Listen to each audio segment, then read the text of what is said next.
Bien, eh bien, on va y aller. Bonjour à tous et bienvenue pour ce nouveau direct dédié aux nouveaux enseignants. Comment améliorer l'engagement des élèves en collège et en lycée. Alors, pour ceux qui nous suivent et qui font partie de la communauté des nouveaux enseignants de Réseau Canopé, on va passer une petite heure ensemble avec Hassan Nassiri.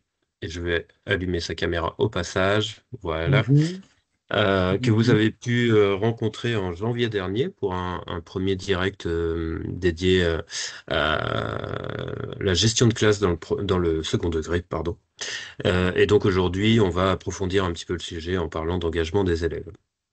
Donc en préambule, déjà je tenais à nous excuser pour le dispositif qui n'était pas le dispositif initialement prévu sur YouTube.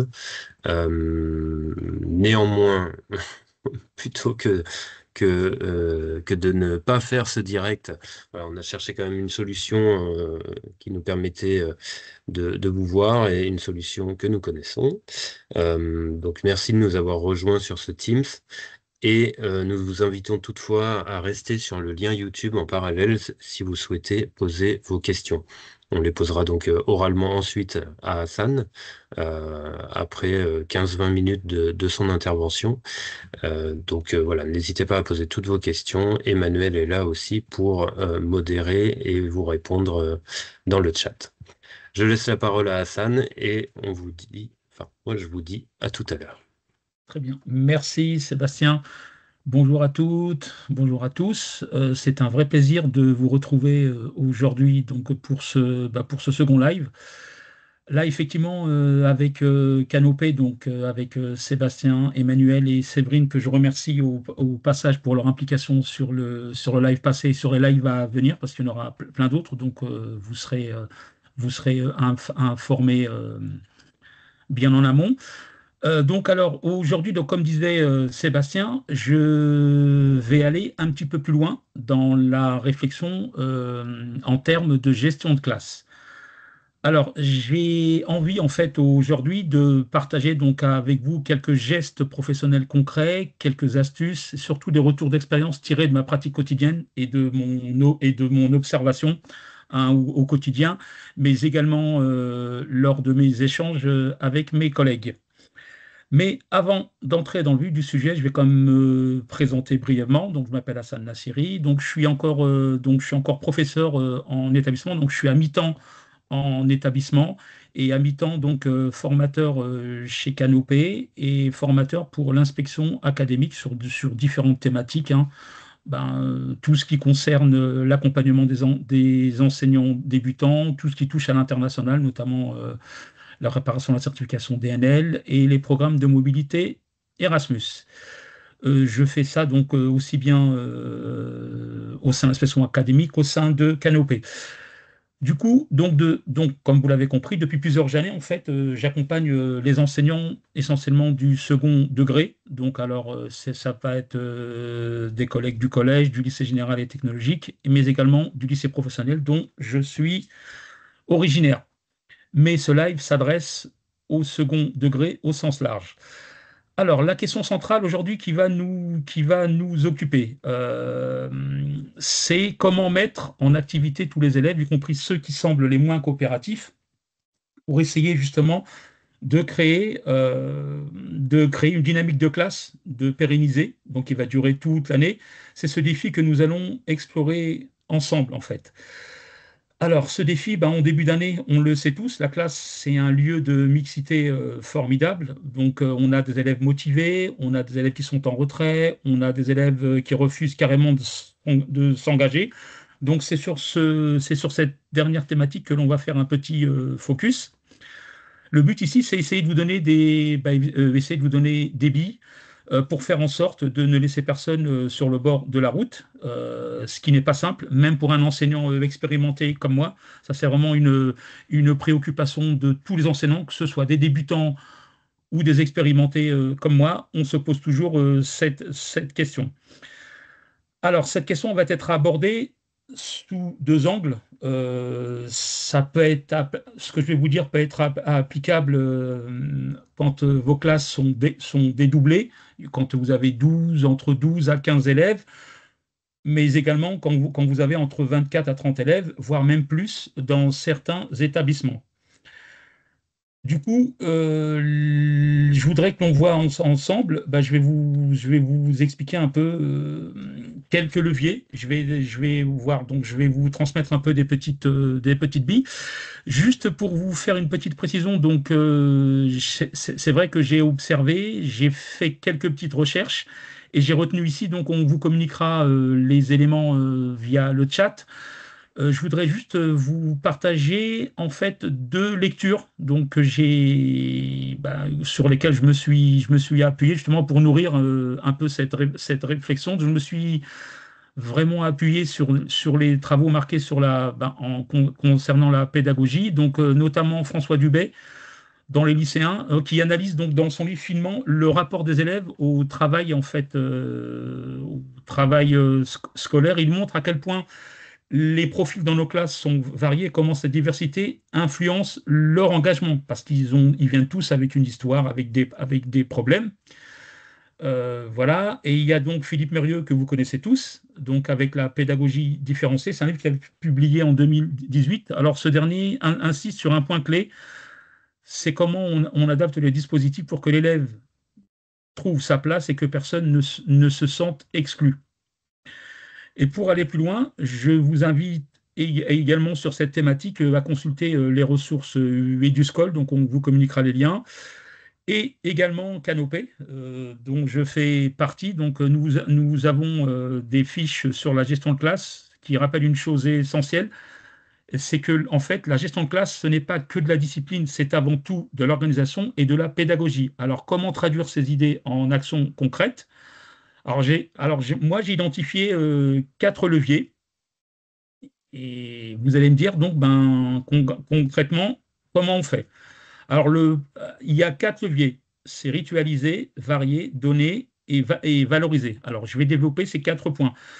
Ritualiser les débuts et fins de cours. Par exemple, vous pouvez commencer votre séance par une question flash ou un mot d'actualité et terminer par un rapide tour de table pour faire le point sur ce qu'on doit retenir.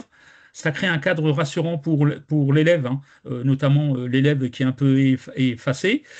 Ensuite, on va varier les supports et les modalités, justement pour éviter que la routine s'installe et pour essayer de faire en sorte que les élèves ne s'ennuient pas.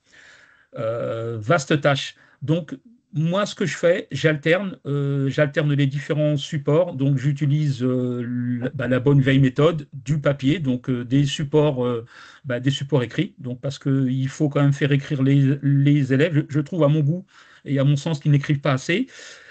On utilise du numérique à travers des quiz, des échanges oraux. Le but, c'est de faire en sorte que l'heure, ou alors une heure, 2 heures, en fait, le temps que vous allez passer avec vos élèves, c'est de varier les activités pour justement casser la routine et capter l'attention. Même pour vous, en tant qu'enseignant, je trouve que c'est confortable. Et moi, je vous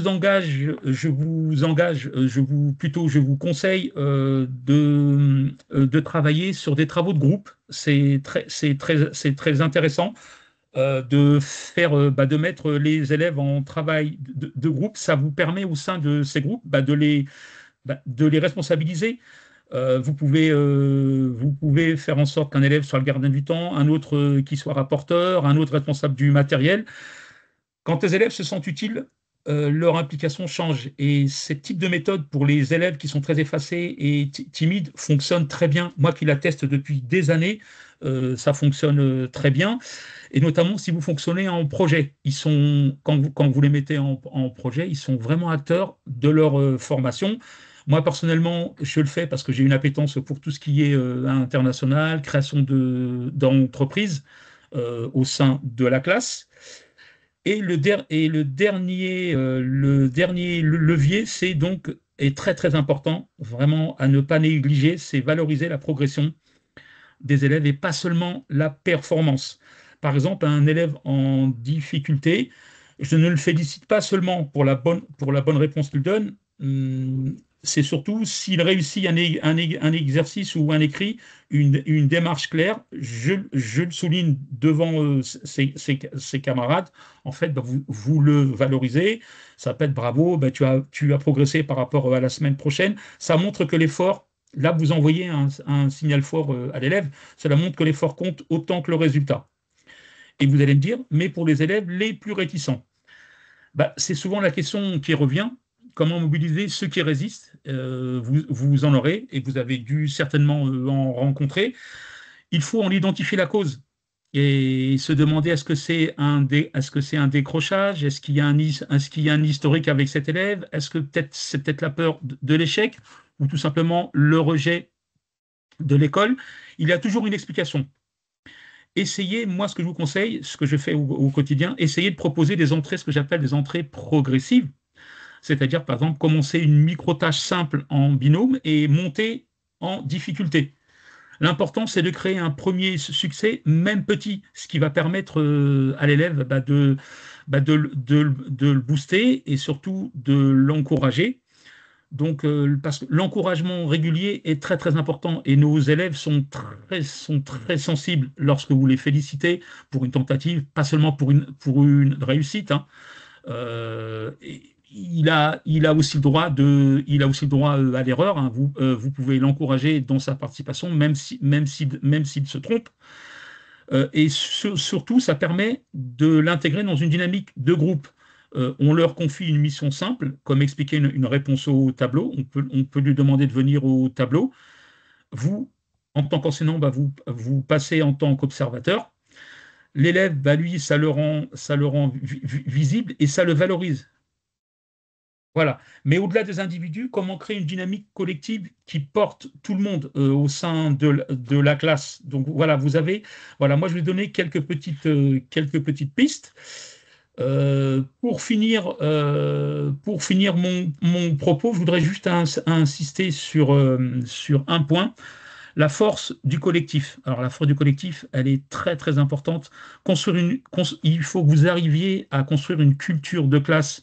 Par exemple, je sais que ça prend du temps, c'est chronophage, c'est facile à dire.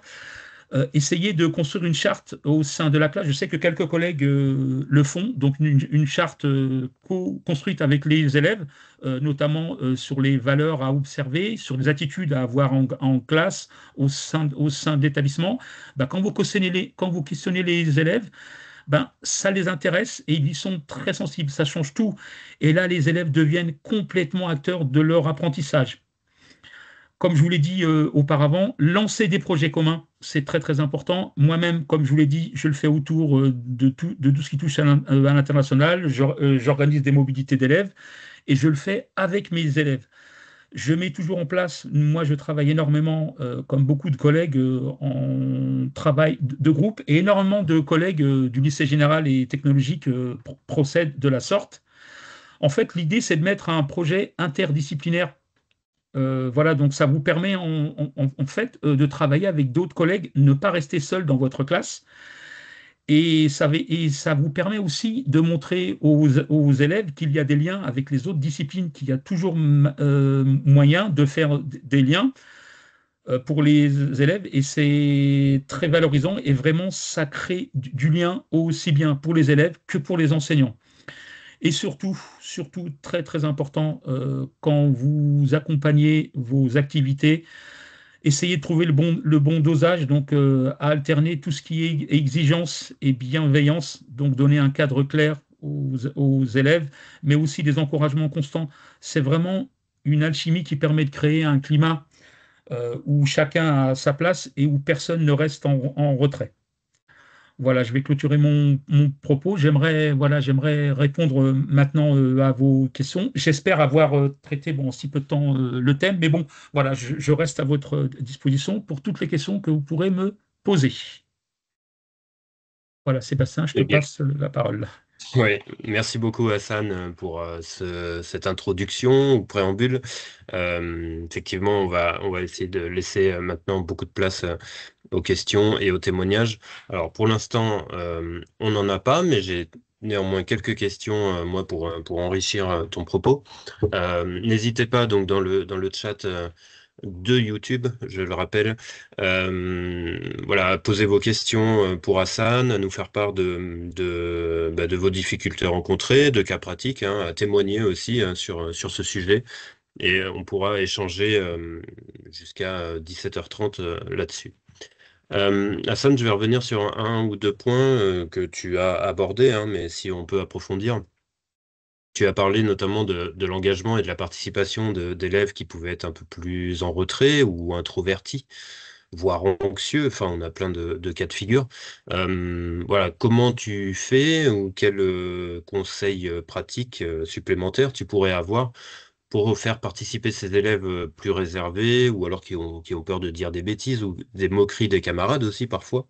On Tout à sait que fait. ça peut compter. Voilà, donc est-ce que tu aurais des petites astuces pour ça?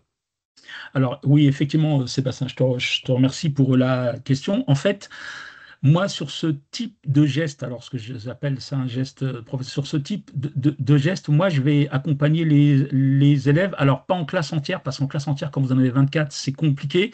Le moment le plus propice pour accompagner ce profil d'élèves est lorsque vous êtes en demi-groupe. Parce que vous pouvez, voilà, vous connaissez vos élèves, vous avez repéré les élèves qui sont autonomes et les élèves qui le sont moins. Ben moi, sur les élèves qui sont autonomes, non, je les mets en activité, je ne les laisse jamais, jamais sans rien faire, je les mets en activité. Et du coup, moi, je tourne au sein de ma classe et je vais m'approcher de ces élèves-là parce que beaucoup sont timides, n'osent pas prendre la parole. Et effectivement, comme tu dis, Sébastien, ils ont la peur, bah, en fait, la peur du regard de l'autre. Donc, effectivement, ce que je fais, là, c'est le moment propice. Je m'assois à côté d'eux. Je peux les mettre en groupe. On travaille, sachant que les autres, le reste de la classe est en autonomie. Voilà, ce sont des élèves que je connais. Donc ça, je le fais parce que ce sont des élèves que je connais. Donc moi, ce que je fais, je leur fais un accompagnement personnalisé. Où il y a une autre chose à faire, c'est les mettre en groupe et bon, créer des binômes. Et bien souvent, les laisser, moi je le fais par affinité. Bon, certains collègues vous diront non, ils se connaissent, ils sont copains, ils vont pas travailler, mais vous, vous connaissez vos élèves. Donc vous arrivez, vous allez pouvoir construire des groupes où justement l'élève qui est effacé, lui, va pouvoir trouver sa place au sein du groupe. En plus, il pourra s'exprimer au sein d'un comité beaucoup plus restreint que son groupe. Donc je fais vraiment ce que j'appelle moi de l'accompagnement personnalisé, vraiment avec une proximité, même physique, à côté de l'élève pour le rassurer sur ce point. Très bien, merci. Euh, alors, c'est une question qui est un peu liée. On le voit beaucoup dans le premier degré. Mais parfois, il y a des enseignants qui pratiquent ou qui appliquent des rôles ou des responsabilités en classe. Euh, donc, je le disais, ça se voit beaucoup dans le premier degré, mais ça existe aussi dans le second degré. Est-ce que c'est une pratique que tu as déjà expérimentée, donc de donner des responsabilités, hein, des élèves en particulier? Alors, moi, je connais plus sur le premier degré, par exemple, le fait d'avoir le responsable de la récréation, le responsable du silence, des choses comme ça, mais dans le second degré, on peut l'envisager aussi. Est-ce que voilà, c'est quelque chose qui peut être transposable et qui a un intérêt au collège, voire au lycée? Oui, alors bah, c'est transposable. Déjà, on le fait tous quand on fait l'élection des délégués. L'élection des délégués, on va élire donc les élèves vont élire deux camarades qui vont déjà prendre un rôle au sein de la classe. Et moi, j'ai une anecdote à ce propos parce que il y a de cela 2, 3 ans, il y a un élève très effacé qui s'est présenté à l'élection des délégués. Et cet élève-là, bah, ça l'a transformé. Il est passé d'un élève introverti à un élève qui s'exprime davantage grâce juste à cette fonction. Voilà, alors ce qu'on lui a demandé, voilà, il avait un peu peur. Ce qu'on lui a demandé, c'est juste de représenter les élèves lorsqu'il y a des demandes de la classe vis-à-vis d'un professeur. Il a quand même participé au conseil de classe, mais sachant qu'ils sont deux, donc ça l'a rassuré. Après, moi, effectivement, j'attribue des rôles, notamment lorsque l'on va travailler sur nos activités. Moi, je les mets souvent en binôme. Souvent, je les fais travailler par trois, par quatre, grand max, parce que au-delà, c'est plus gérable. Et effectivement, je leur attribue des rôles en fonction des qualités de chacun. Ben, quand j'ai par exemple un exercice de communication, ben, je vais demander, quand il y a une communication écrite ou verbale à faire, ben, je vais demander à l'élève qui a des capacités en termes de communication écrite et orale, bah, de se charger de la communication. Par exemple, ça va être le porte-parole du groupe. Si j'ai un élève qui a une belle écriture, bah, je vais lui demander de lui d'écrire la production que l'on attend. Je vais demander aussi à un élève de gérer le temps parce que les activités n'ont pas un temps extensible, donc elles sont limitées. Et puis c'est bien de faire travailler les élèves sous une contrainte. Ça les habitue à travailler sous la pression, entre guillemets, bon, une petite pression, hein. Voilà, donc je l'adapte au niveau de mes élèves. Voilà, et puis j'ai souvent dans les groupes un élève qui, lui, bon, a moins de difficultés, qui est très à l'aise et qui va superviser un peu le groupe. Et moi, je le fais notamment lorsque je monte mes mobilités Erasmus. On va contacter notre partenaire, notamment je vais prendre un élève qui a des facilités en langue, justement l'anglais, puis c'est lui qui va se charger de prendre contact avec le partenaire, bien sûr, sous ma supervision. Voilà. Il y a toujours, en fait, moi j'attribue des rôles toujours en fonction des capacités de l'élève et de ce qu'il a envie de faire. Mais bien souvent, quand on travaille en pédagogie de projet, les élèves, on ne les reconnaît pas et ils sont demandeurs, ils veulent prendre des rôles. Bah, par exemple, quand vous créez une mini-entreprise au sein d'une classe, alors ce qui les fait rêver, c'est être président, directeur général, on va nommer un directeur du marketing, un directeur commercial, donc etc. Voilà, on leur attribue des rôles. Bon, moi, c'est vrai, je suis dans le lycée professionnel, donc nous, c'est parce qu'on les projette dans leur future insertion, mais ce travail-là est aussi opéré au sein du lycée général et technologique, notamment lorsqu'ils ont créé il y a une classe qui a donc créé une entreprise pour vendre du miel, voilà, au sein de l'établissement. Et ce n'est pas une classe du lycée pro qui l'a fait, mais une classe en lycée général et technologique. Voilà des exemples. Ah, voilà, en fait, il faut essayer d'être le plus créatif possible et moi, je vous conseille de consulter les élèves. Bien sûr, c'est vous l'adulte, c'est vous l'enseignant, c'est vous qui avez le dernier mot, mais sollicitez les élèves parce qu'ils sont créatifs, ils ont des idées, et bien souvent, ils n'osent pas. Et si on ne leur donne pas la parole, ils n'osent pas la prendre. En tout cas, moi, c'est ce que j'ai remarqué, et c'est ce que remarquent certains collègues également. Merci Hassan pour tes réponses. Oui, Effectivement, sur la question de la posture de l'enseignant, hein, c'est quelque chose que tu avais évoqué d'ailleurs dans le précédent live, tout à fait. pour lequel nous avons remis le lien dans le chat. Alors, on a une question d'Estelle qui revient sur tes propos de la question précédente, et notamment sur l'organisation de binômes de travail. Voilà, elle nous demande est-ce qu'on doit mettre les faibles ensemble, entre guillemets, ou bien on mixe les groupes avec le risque que seul le fort travaille et que les autres copient. Voilà, qu'est-ce que tu conseillerais sur cette organisation de binôme? Alors, sur l'organisation des binômes, effectivement, il y a deux ou plusieurs écoles. Effectivement, soit vous mettez un élève qui va porter un de ses camarades, ou mettre deux élèves qui ont le même niveau de difficulté. Là, je serais tenté de vous dire, c'est vous qui connaissez vos élèves dans votre classe, donc vous les connaissez. Vous savez comment ils se comportent, comment ça va fonctionner. Là, il n'y a pas de formule miracle, il n'y a pas de, je veux dire, il n'y a pas une bonne réponse. En fait, ça va dépendre des profils d'élèves que vous avez. Vous êtes à même de savoir quel élève je vais pouvoir mettre avec tel ou tel élève. Là, effectivement, moi, il n'y a pas de règle. Mais moi, ce qui fonctionne, en tout cas chez moi, c'est que je mets toujours un élève. Alors, pas forcément un élève qui est bon dans le sens qui a moins de difficultés. En fait, c'est surtout par rapport à leur caractère et par rapport à leur profil. Moi, je mets toujours un élève, je mets toujours un élève extraverti avec un élève intraverti et je fais en sorte, je m'arrange, ce sont des élèves où il y a une affinité entre eux. Voilà, il faut qu'ils s'apprécient parce que s'ils ne s'apprécient pas, l'erreur à pas faire, il ne faut jamais imposer les binômes. Pour moi, voilà, vous l'imposez que vraiment dans des cas exceptionnels. Alors, je ne sais pas si ça répond à votre question, mais là, moi, voilà comment je fonctionne et ça marche très bien.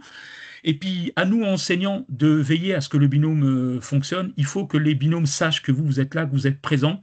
Il y a une petite pression qui peut être douce, voilà, qui est, voilà, pas non plus être présent, voilà, dans le sens, pas l'agresser parce que c'est un peu fort, mais une présence soutenue, voilà, mais vous leur faites bien comprendre que, voilà, si vous leur fixez des règles dès le départ, si le binôme a pris en compte les règles que vous avez fixées au sein du binôme, ça ne peut que fonctionner. Moi, pour l'avoir testé, ça fonctionne et mes collègues le font également.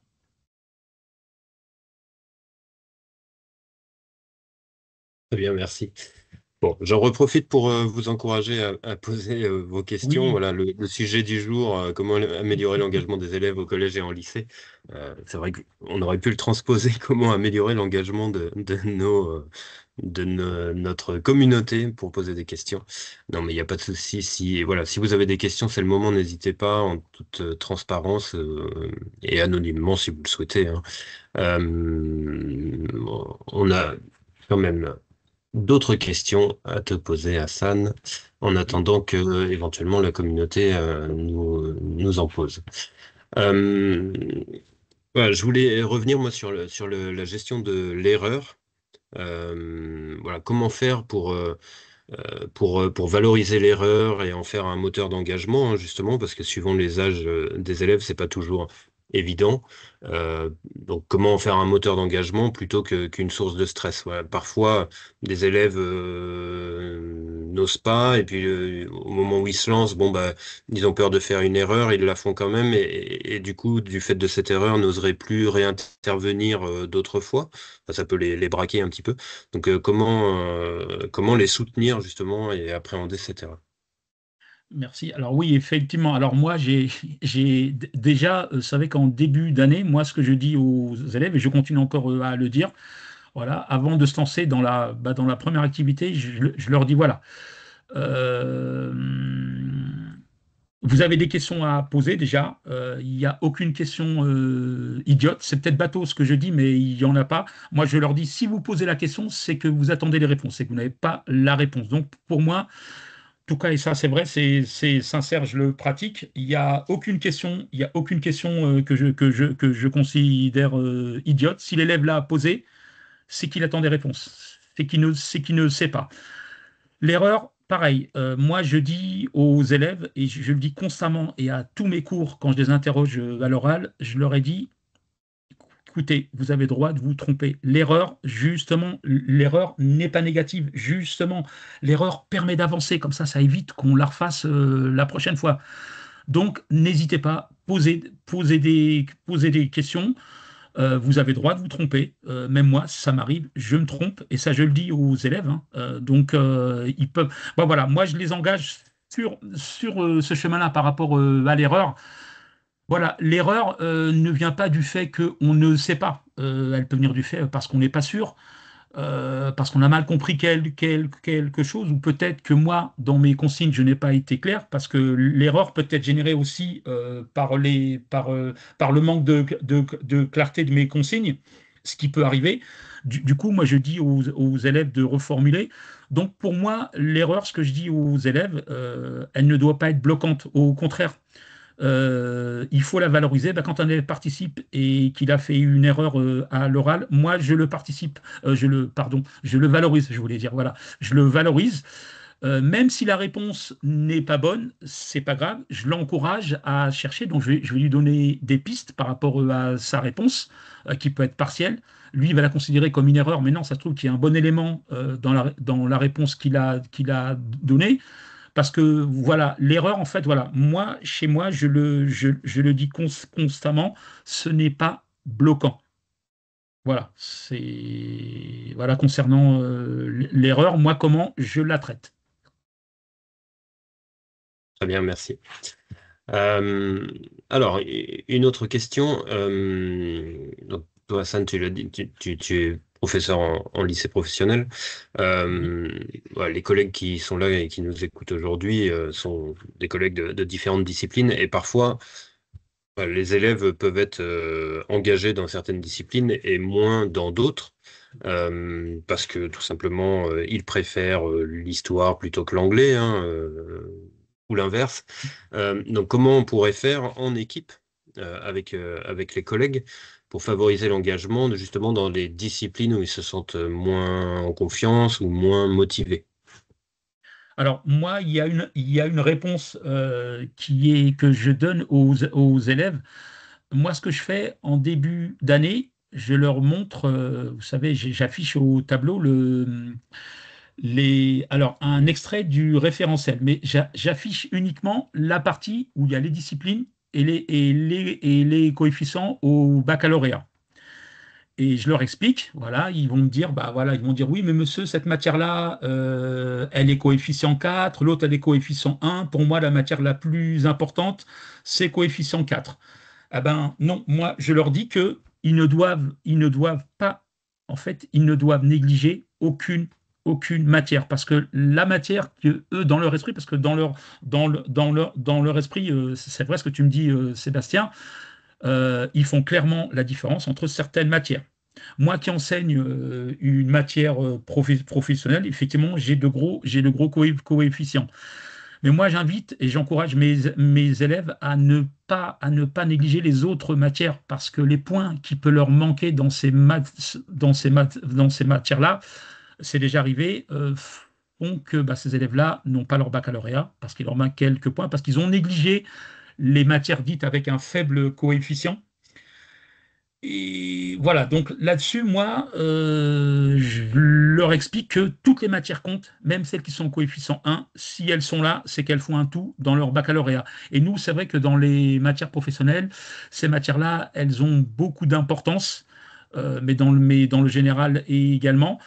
Donc, effectivement, moi, je leur dis et je leur rabâche, parce qu'il faut rabâcher, en fait, hein, il faut le dire, il faut rabâcher, il faut le dire plusieurs fois pour qu'enfin, ils puissent l'intégrer. Après, moi, je demande, moi qui suis professeur principal, je demande que ce discours-là soit également donné aux élèves par tous les enseignants.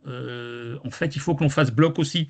Donc voilà, moi, j'invite ces enseignants-là et bien souvent, moi, ce que je fais au conseil de classe, j'invite bah voilà, ces collègues à le dire, même pendant le conseil de classe, pour justement sensibiliser les élèves à ce phénomène. C'est vrai qu'on rencontre ce phénomène qui était très présent en lycée professionnel, mais je me rends compte qu'il est aussi présent en lycée général et technologique et également en collège.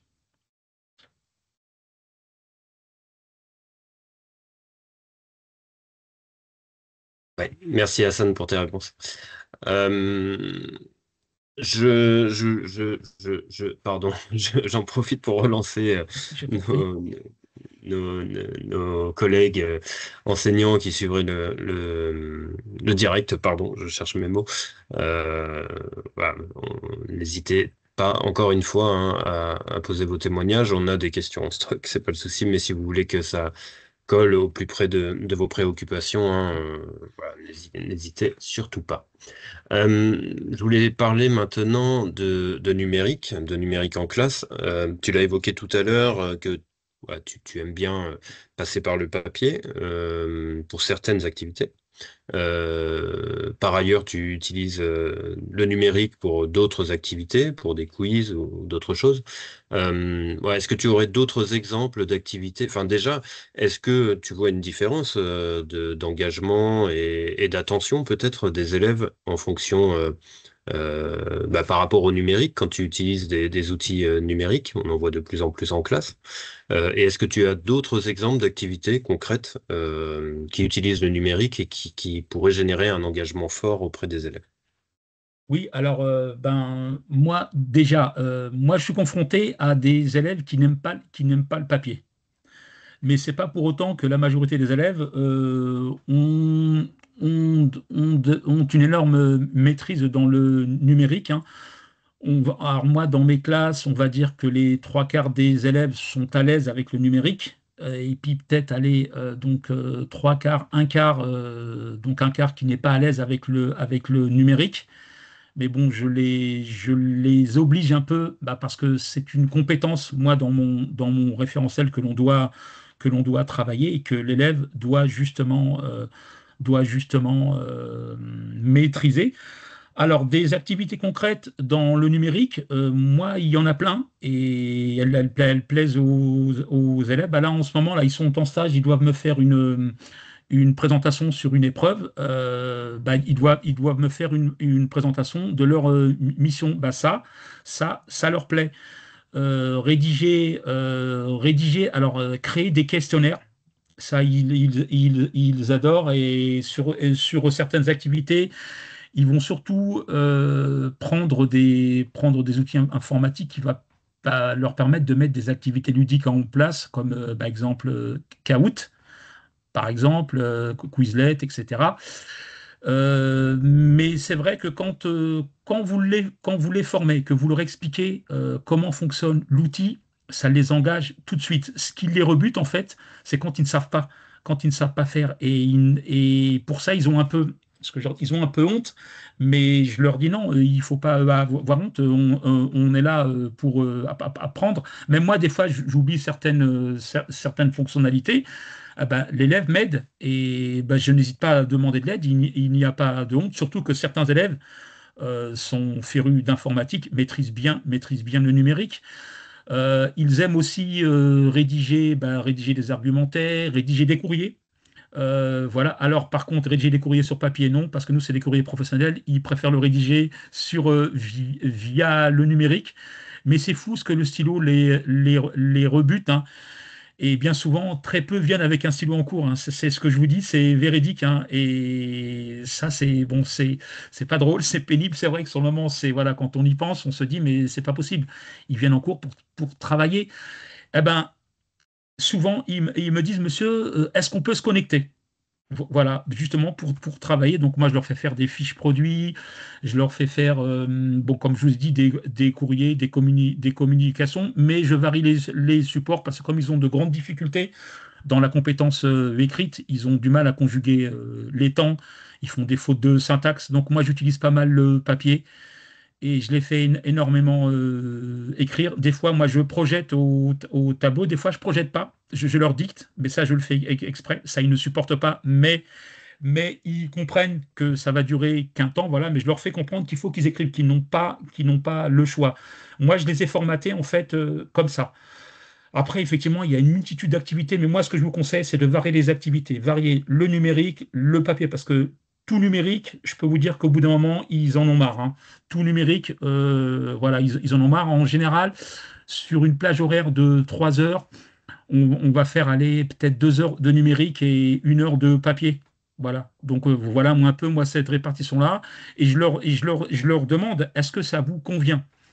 Et ils me disent oui, monsieur. Et là, vous savez, le fait de leur demander, juste leur poser la question, leur demander leur avis, bah, vous leur envoyez le message que vous les considérez.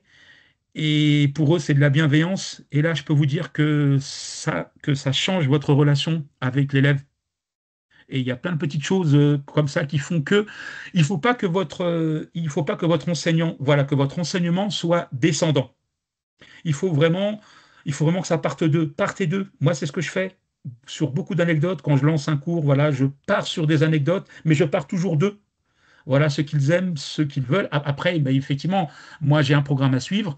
J'ai des contraintes pédagogiques, donc, mais j'arrive à combiner tout ça. C'est peut-être l'expérience, mais même aujourd'hui, des fois, ça devient quand même compliqué.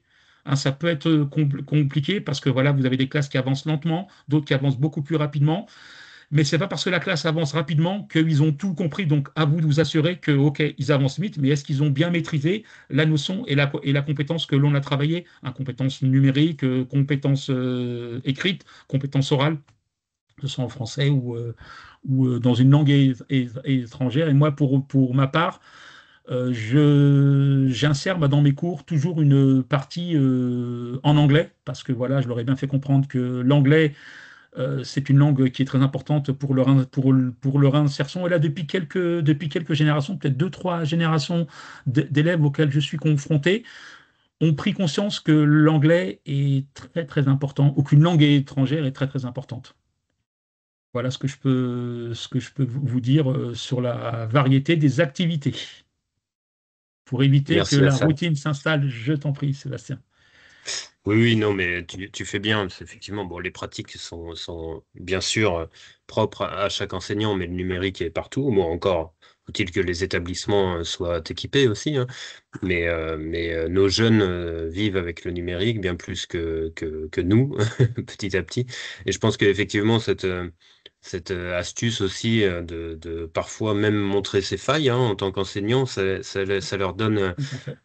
non pas un pouvoir, mais ils se disent, bon, moi je sais, ça leur donne envie de participer et d'aider. Je pense que Et, tout- ça leur donne confiance. et il n'y a pas de honte. Et il n'y a pas de honte. Et ça fonctionne. Et même des fois, moi, je le fais même sciemment, justement, pour les faire réagir. Et ben, ça fonctionne chez certains. Et là, voilà. Et puis au niveau du relationnel, voilà, c'est vraiment positif. Il y a un autre point Euh, que je pourrais aborder, si tu veux, Sébastien, au moment que tu as eu, au moins qu'il y a une on a, autre on a, question. on a des questions. Ah, Ça a très fait bien. OK. réagir. Ça a fait Très bien. réagir.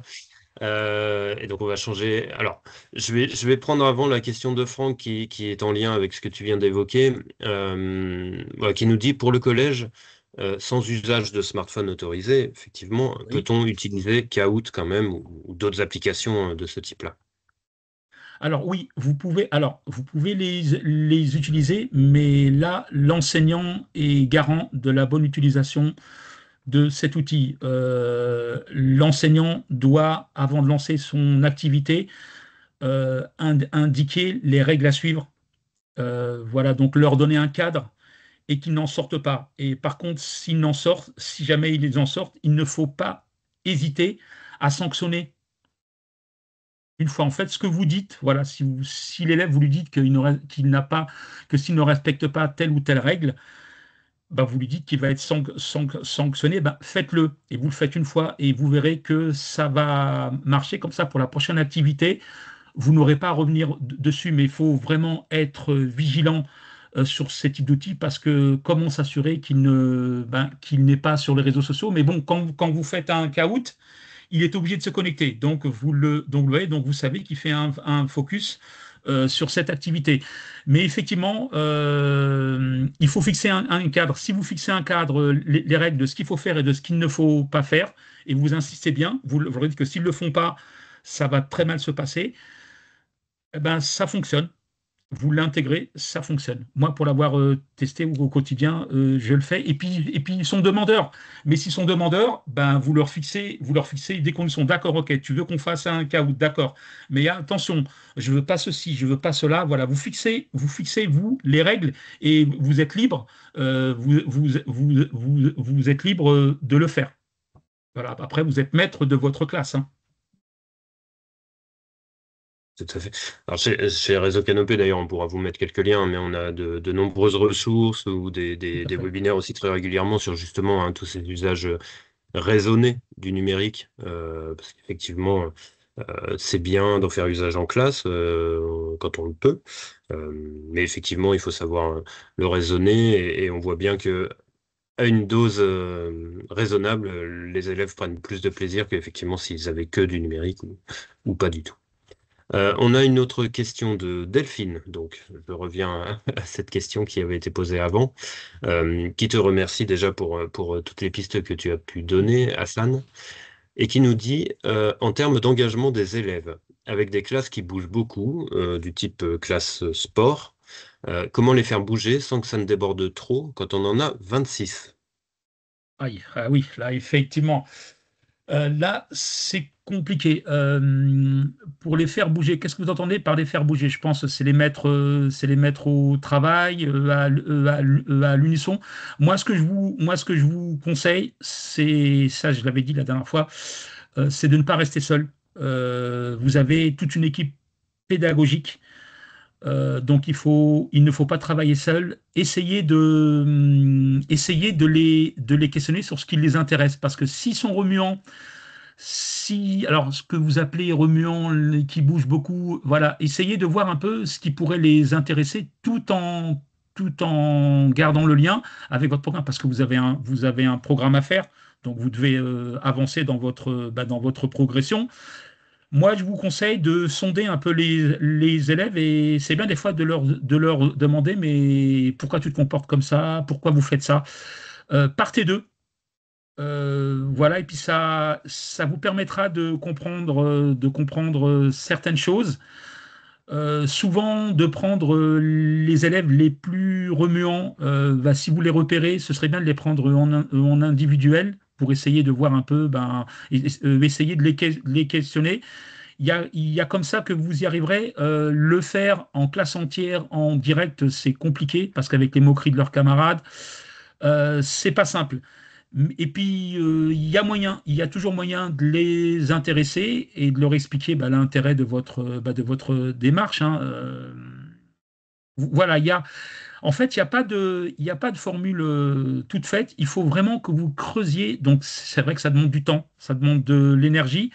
Mais à la longue, vos élèves, vous les connaissez, ils vous connaissent, ils vous observent, vous les observez, vous remarquerez forcément certaines choses et vous remarquerez toujours les mêmes qui sont très remuants. C'est sur ces élèves-là qu'il faut vraiment essayer de faire un focus.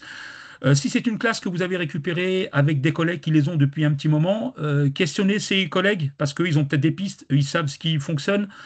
Ce qui peut fonctionner aussi, c'est de faire un plan de classe, vous savez, leur imposer, leur imposer des places au sein des classes, mais attention, un plan de classe qui fonctionnera chez vous ne fonctionnera pas forcément dans une autre matière. Voilà, mais ne restez pas seul. Appuyez-vous sur la CPE qui connaît très très bien la classe. Vous pouvez faites intervenir, si vraiment c'est une classe remuante, si j'ai bien compris votre question, faites intervenir la direction, la CPE ou le CPE, un membre de la direction. Donc n'hésitez pas si vous êtes en collège, hein. Si vous êtes en lycée, faites intervenir, moi je sais pas, le corps de discipline, en lycée professionnel, ce qu'on appelle le DDF, l'ancien chef des travaux. Donc voilà, ne restez pas seul face à cette problématique-là, parce que effectivement, quand vous en avez 26, c'est compliqué de gérer, mais il y a toujours moyen. Il faut vraiment que vous arriviez, parce que les 26 ils sont pas forcément remuants. Il y a beaucoup de suiveurs au sein de ces groupes. Donc, à mon avis, moi, votre premier travail, c'est de repérer les meneurs.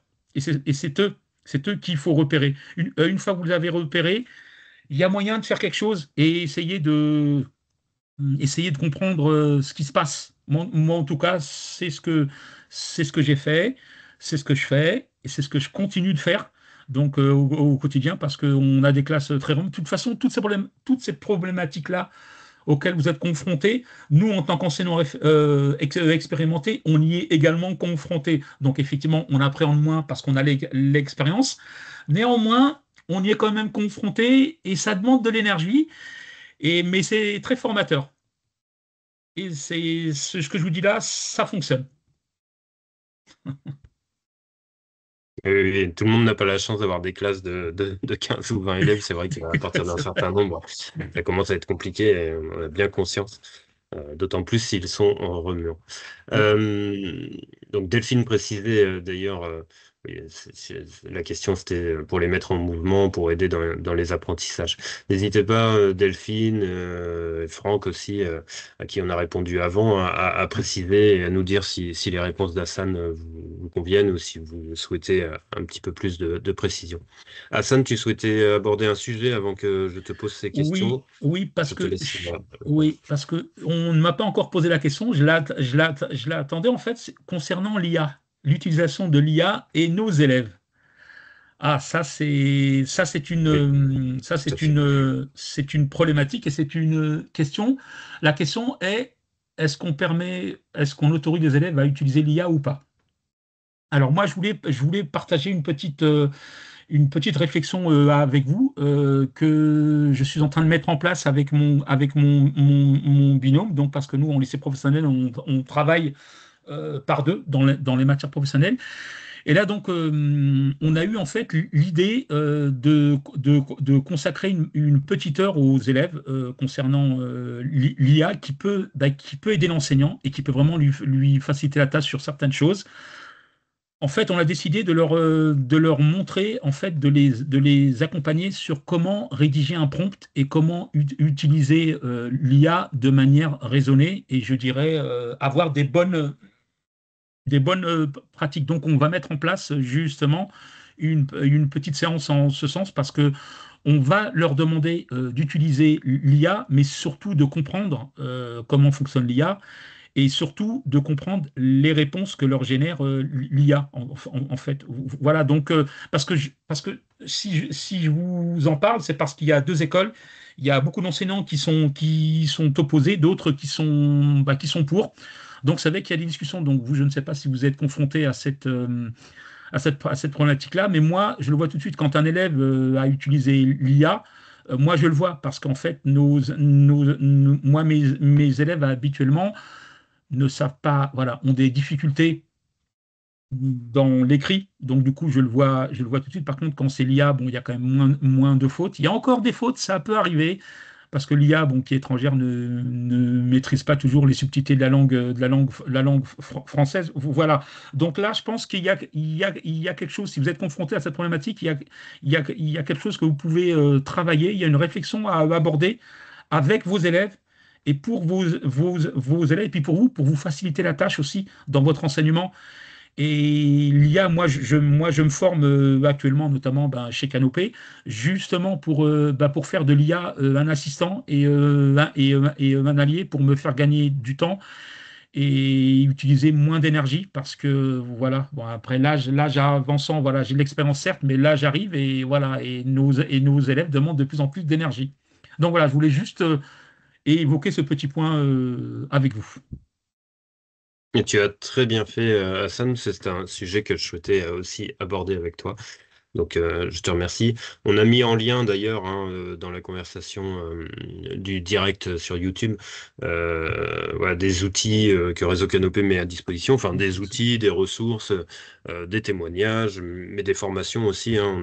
On a énormément de formations courtes, mais aussi des auto-formations à votre rythme pour voilà, vous familiariser un peu plus avec les IA génératives et voir les applications possibles en classe ou non, hein, mais du moins aussi comment appréhender ce que peuvent faire les élèves. Voilà.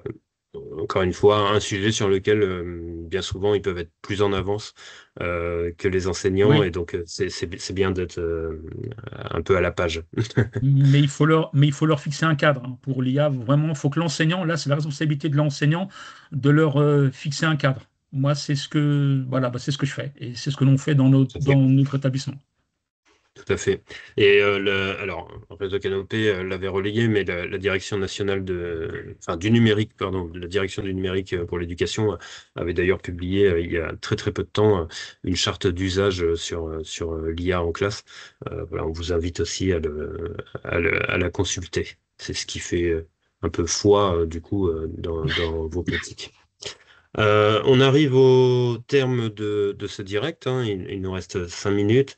On n'a pas d'autres questions de la communauté. Il est encore temps, si toutefois vous souhaitez aborder un sujet avant de nous dire au revoir.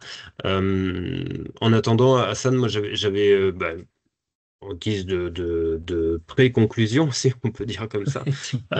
Juste une dernière question de ma part, mais voilà, si un enseignant, et nouvel enseignant en tout cas, hein, devait changer une seule chose voilà, demain, de retour en classe, pour renforcer l'engagement de ses élèves, qu'est-ce que tu conseillerais en priorité? Alors, soit à changer en soi, soit à changer dans la pratique envers les autres. Voilà. Qu'est-ce que tu pourrais laisser à retenir à ceux qui ont suivi ce direct?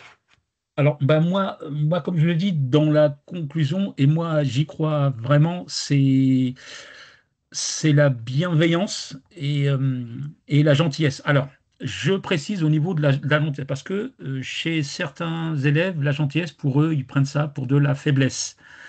Mais en fait, Gigentier, il y a un cadre dans votre classe, vous avez fixé un cadre, voilà, il faut être à la fois exigeant et bienveillant. Pour moi, c'est la base. Pour moi, c'est la base.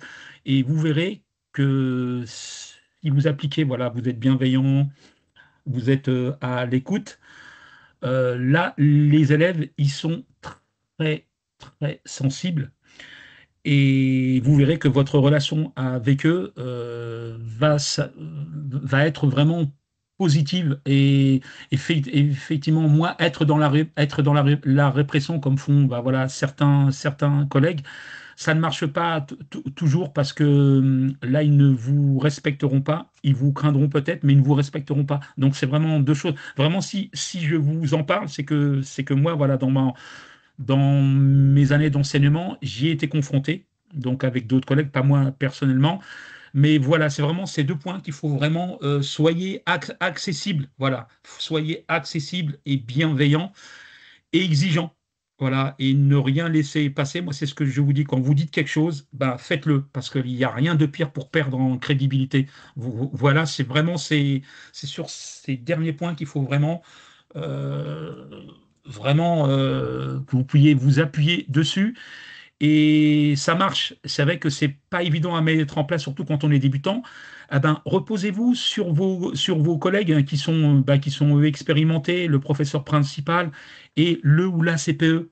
Très, très important. Elle va pouvoir vous aider sur pas mal de choses parce qu'elle travaille beaucoup, les CPE travaillent beaucoup l'aspect psychologique donc ça peut vous aider parce que les élèves, vous en êtes rendu compte, ils fonctionnent énormément à l'affect.